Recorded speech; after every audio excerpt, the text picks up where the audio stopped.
Okay, good morning, everyone, and thank you for joining today's Tech Talk program. Today, we are going to see how to set up a NOAA weather station satellite to receive weather images from NOAA satellite. So, let's start what kind of things we are looking for.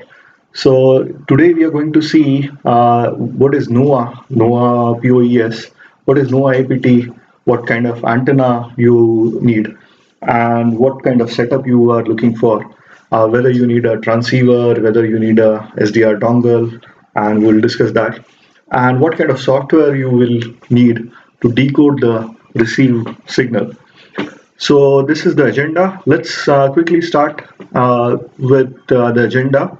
So what is NOAA? Basically, NOAA stands for National Oceanographic and Atmospheric Administration. It's a US-based entity who has two kind of satellite clusters. One is POES, which is polar orbiting satellites, and the second one is GOES. The second cluster is geostationary cluster of geostationary satellites.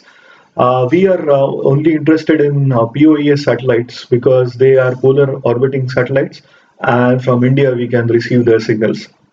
And these signals are open for everyone. Anyone with the simple setup can download the signals and decode the signals to see the weather images there. Geostationary satellite is over US territory, so we are not able to hear any signal from geostationary satellite cluster there. So we are interested in POES. There are three satellite with POES which are active right now. One is NOAA 15, second one is NOAA 18, and NOAA 19. And as you see, each satellite has different frequency they're transmitting. The transmitting with video APTs. We'll see what are those APTs to see the weather images there. And you will see at least these satellites you will able to receive images twice a day. So either you will receive it say like early morning or say late evening or something like that. So you will at least find two passes, good passes overhead for each of the satellite. And you can receive the signal. Important thing to remember is they are transmitting for on 137 megahertz there. So your antenna should be good enough to receive those signals. The second important thing is it is circularly polarized, and polarization is right hand circular polarization. So you have to make sure your antenna is designed to receive the signals with circular polarized signal there, which are right-handed. That is one more important thing. Third important thing is the signal is broadcasted at about 5 watts, so it's 37 dBm. It's quite strong signal. So you rarely require any kind of low noise amplifier if you have a very good antenna, and we'll see what kind of antennas are useful in this. The other thing is RF bandwidth is 34 kilohertz, so it is not very huge. Normal FM receiver should be able to receive these signals. So that is the important thing. We will see what kind of automated picture transmission APT is. And these APTs are basically frames which are horizontal scan lines. So it is nothing but it is sending picture scan by line. And you are actually seeing every line once it is passed. And if you see the broadcast transmission, it composes of two images. So at any point of time, you will see only two images at a time, and you can combine those images to form a good composite image. And we'll see the details of what kind of channels you are actually able to see it. And once you know what kind of channel is it will be helpful in interpreting the images as well. And as it is marked, the channels are two channels are marked as video A and video B. And if you see the resolution, the each pixel is basically 4 kilometer by 4 kilometer wide. So it is not very high resolution images, but it is very large in size. So you will see a large part of the area covered along these images. And if you see the large part, why I'm saying large part is basically your actually composite line, complete line is basically 2080 pixels. So it is covering pretty large area, and you will see the weather, I mean cloud cover through larger area there. And if you see the transmission rate is also very good. Transmission lines are actually emitted twice. Lines are emitted per second. So depending upon pass, you will see the what is the width, height of the image there. So if the satellite pass is with very low duration, say like 5 minutes, you will see shorter image there. And if pass is quite big, say like 15 minutes of pass, you will see the large image there, longer image. You will see that is because two lines are transmitted per second, and as the time increases, you will see the longer image. So that is the important thing. We'll quickly check what is the APT frame there, and in the slide you are actually seeing what is the APT frame there. You will see the sync as well as the channel A and channel B along with the telemetry data. Telemetry data is also important so that you can actually see what is the location there, and then it will help in composing those images together along with boundary lines there as well. And you can then post process it. So sync as well as channel A and channel B with telemetry data is can be seen here in APT frame. So what exactly channels you have? So there are about 6 channels here. One channel one is basically visible range. The second channel is near infrared. 3A is also near infrared. 3B, 4, and 5 are thermal channels, and the spectral range is also given. The spectral range determines what kind of primary usage you will use with that kind of channel. So if you are looking for say like forest fire and something like that, you will use 3B channel if you are interested in particular channel. Say for example, if you are looking for say weather data, then the visible channel is good channel you can actually see as well as say near infrared channel. Both channels can be helpful to determine what kind of weather situation is there. And in case the satellite is passing in the night time, you will not see the visible channel, but you will see one of the other channel as like thermal or say near infrared red. And as we have already seen, we are actually seeing only 2 channels. So either 1 or 2 channel is visible, or say like 2 and 4 is visible. Depending on which satellite is configured, you will see at least 2 channels. If you want to download all channels, it is not possible with APT because because of the bandwidth, we will only able to the transmission is only possible for two channels, and if you need other channels, you have to go to their website and download it. It may not be a free product; it might be a paid product. So APT is free, and APT you can download and decode it free without any monetization there. So providing that the satellite is passing from your say overhead region there. So that is the important thing. So there are 3 main components if you are looking to receive, say, weather images from NOAA satellite. One is a good antenna. Now we know that the frequency is 137 megahertz. So we are looking for antenna which is capable of receiving 137 megahertz with circular polarization. And two beautiful antennas which we can be used in this project is one is double cross and one is QFH, which is quadrifilar helix, and we'll see the details in coming slides there. The second important thing is receiver.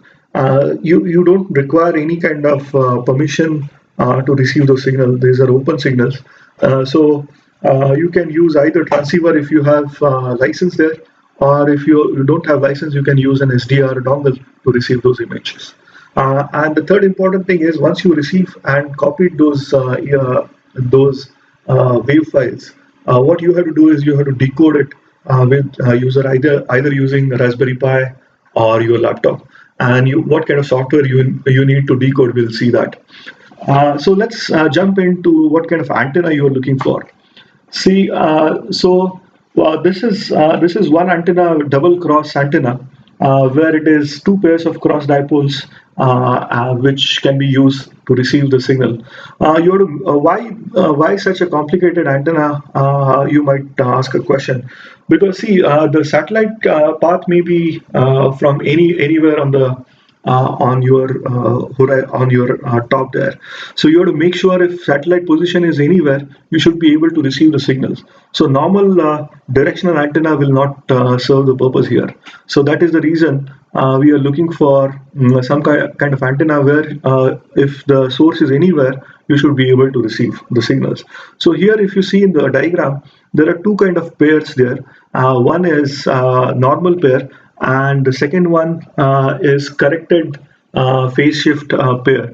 So you should need a correct formula for the length of the dipole as well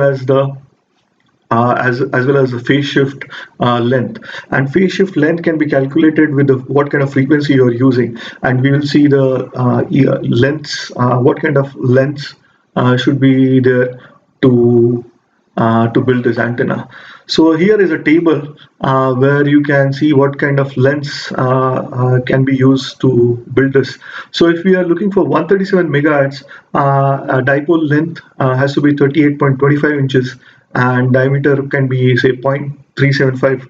I have telescopic antennas which are available on market as a receiver there, and we'll see in the details what how you can build that. Spacing has to be dipole spacing has to be 21.5 inches there, and the important part of phase shifting, where the phase has to be lambda by 4 high.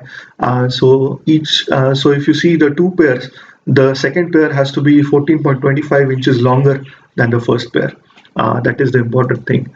So here I have built a cross dipole with telescopic antenna, and which is giving a good result. You can use this antenna to receive. And the important thing to keep in mind that you don't have to move this antenna anywhere once you keep the direction to the north, with as given in the figure there. It should be able to receive your signals from anywhere, whether the location of the satellite. So this is one of the antenna. Second important antenna is QFH, which is quadrifilar helix antenna. This may look a bit complicated, but this is very easy to make, and you can use simple material like PVC pipe and normal coax cable to receive this antenna. And there are two important parts for QFH. One is, if you see on the left side, there are loops. There are two main loops. One is larger loop, and the second one is smaller loop. And you can build this antenna as per the direction, as per the dimensions given here. So QFH dimensions are given. So total length has to be 2,397 millimeters, and vertical spacing is also given.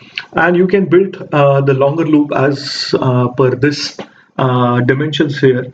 If you want to see the dimensions for the smaller loop, they are given here, and you can build the QFH with both these dimensions. It look complicated, but once you start building, it is not very complicated. It is very easy, and you can follow the dimensions and just build QFH antenna. This is the one I have built with PVC pipe and a coax cable, and this was giving very good results. So this is for the antennas. If we go for the next topic there, you need to receive the signals there. So signals are transmitted on 137 megahertz. So you can use either your transceiver to receive, if it is capable of receiving 137 megahertz. I have my Yaesu FT2900, which can receive 137 megahertz signals here, and we can use that to decode the images, or you can just use an SDR dongle to receive the signal. SDR dongle is nothing but a USB drive uh, like device, where you can connect it one end at USB to your computer, and the second end is hooked to your antenna. So if you see on the left side, there is an SDR with an SMA port, where you can connect your QFH or cross dipole to your SMA port there and receive the signals with SDR. You can so once now you have your antenna as well as your SDR. What you have to do is you have to decode those signals. So you can use either Windows or Linux and use softwares to decode this channel. There are some other softwares also you need. For example, how you can track it. We'll see in just next slide there. So yeah, here following these are four important software you required, and these are open source, mostly open source software, other than the last WX2 image, which is not open source, but it is free to use, and you can use either Windows or Linux platform to install most of the software. First important software is gPredict. It is basically used to track the satellite, because you have to know when the satellite will be you will be able to receive the signal. So your acquisition of signals, you need the time, and when satellite will be disappeared, you need that time as well, so that you will record only for those duration and not for like 24 hours. So gPredict is important software which can be used both on Windows and Linux. GQRX is also a software which is used to SDR receive the SDR signals there. GQRX is only on Linux, but if you are on Windows, you can use SDR sharp. And GQRX is very powerful software. The other important software is you need to post process the audio file which is receiving.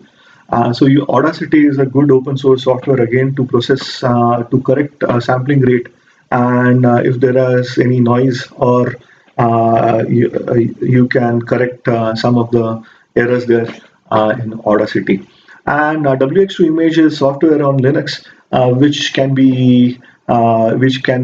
help you to decode the downloaded wave file.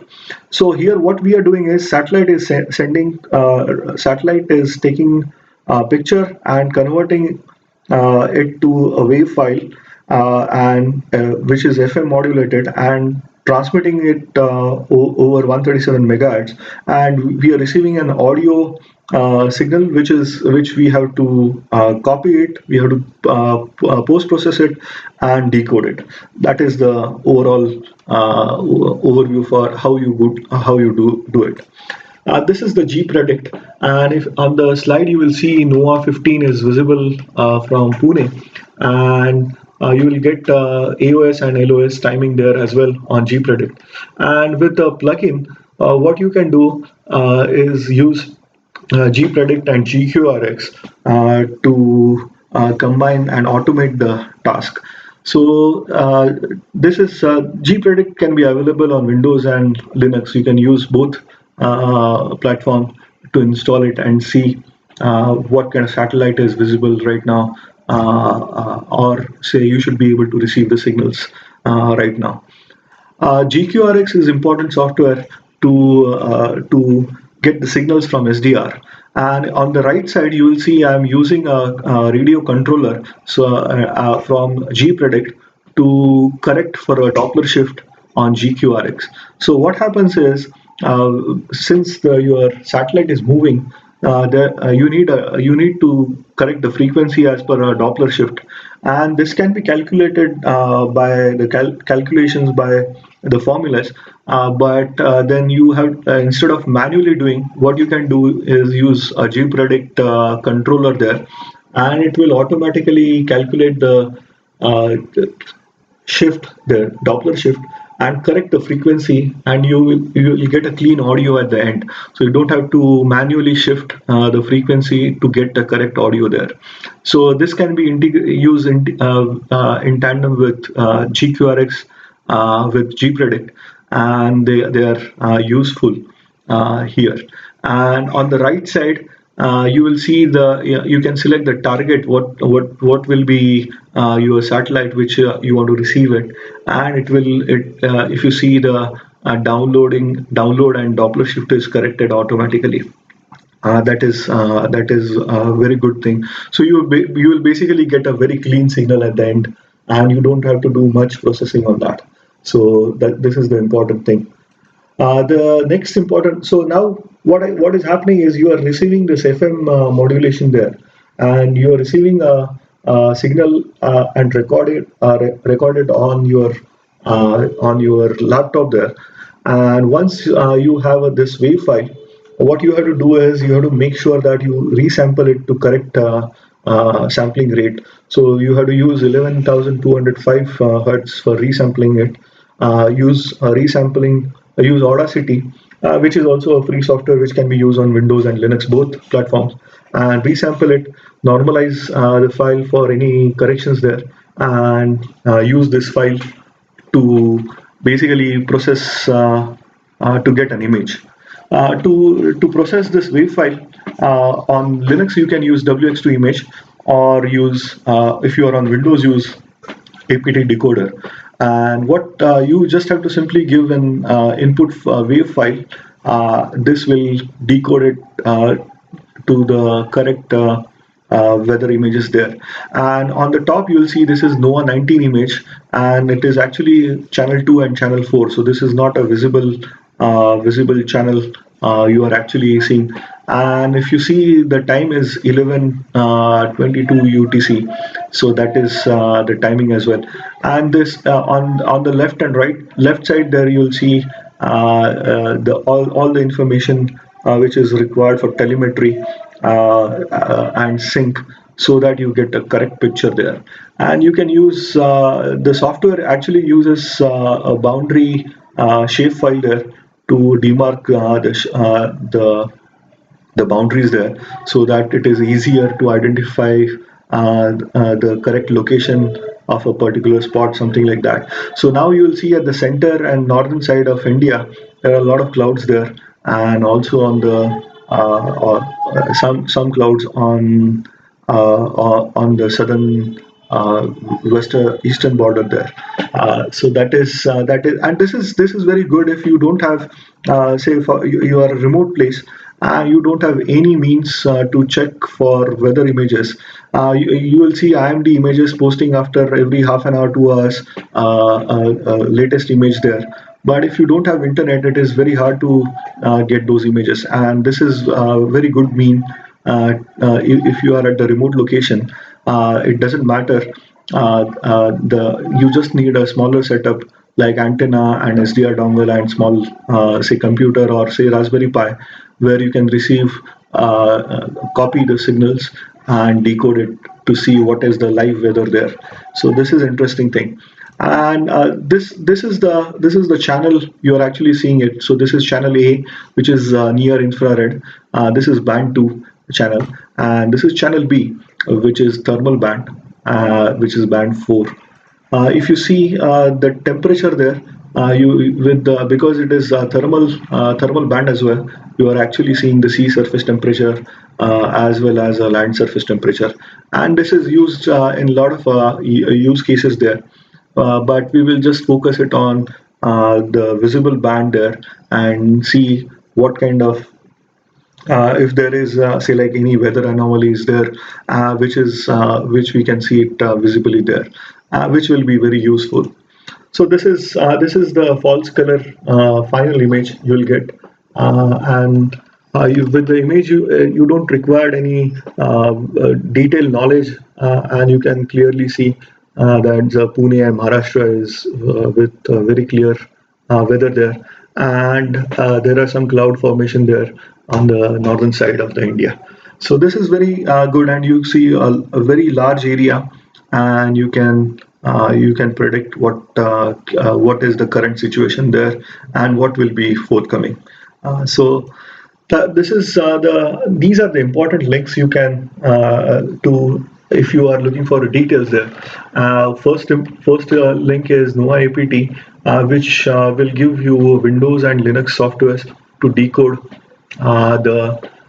decode the how you can decode our software basically to decode the sample file, the receive file which you are getting it from the NOAA satellite. The fourth link, this JC JCOP Coppens is basically you will get a calculation for QFH.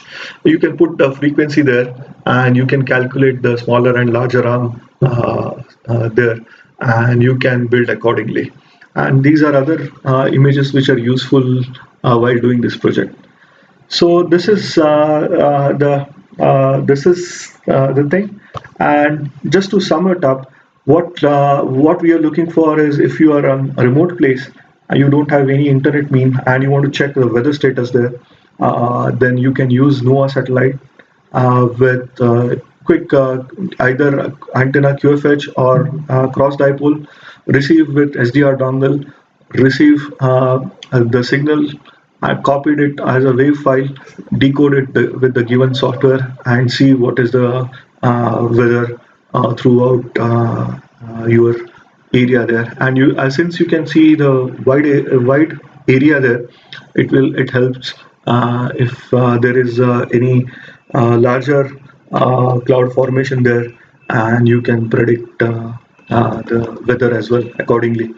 Thank you very much for your patience there.